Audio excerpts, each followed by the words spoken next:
2023 সালে জাতীয়ভাবে প্রাক্কলিত ঘুষের পরিমাণ 10,902 কোটি টাকা, যা 2023-24 অর্থ বছরের বাজেটের 1.43% ও জিডিপির 0.22%।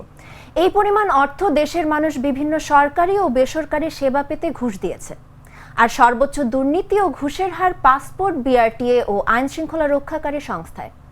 আজ মঙ্গলবার সকালে ধানমন্ডিতে টিআইবি কার্যালয়ে সেবা খাতে দুর্নীতি জাতীয় খানা জরিপ 2023 প্রতিবেদন প্রকাশ অনুষ্ঠানে এসব তথ্য জানানো হয়।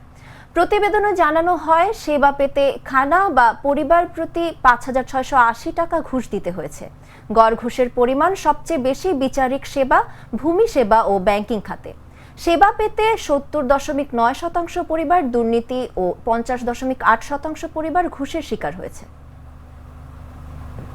সেবা খাতে যে দুর্নীতিগত ঘুষ লেনদেন হয়েছে বা সেবা গ্রহীতারা যে অর্থ ঘুষ হিসাবে দিতে বাধ্য হয়েছে তার পরিমাণ হয়েছে প্রাক্কলিত পরিমাণ 1,46,252 কোটি টাকা। এই 2009 থেকে 2024 পর্যন্ত সেবা গ্রহীতারা সেবা নেওয়ার ক্ষেত্রে 1,46,252 কোটি টাকা ঘুষ দিতে বাধ্য।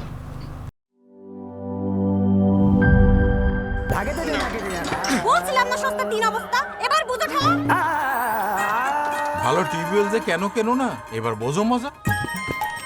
আগেই কইছিলাম দেশের আরএফএল টিউবওয়েল নাও। এবার আর ভুল নাই, আরএফএল ছাড়া উপায় নাই।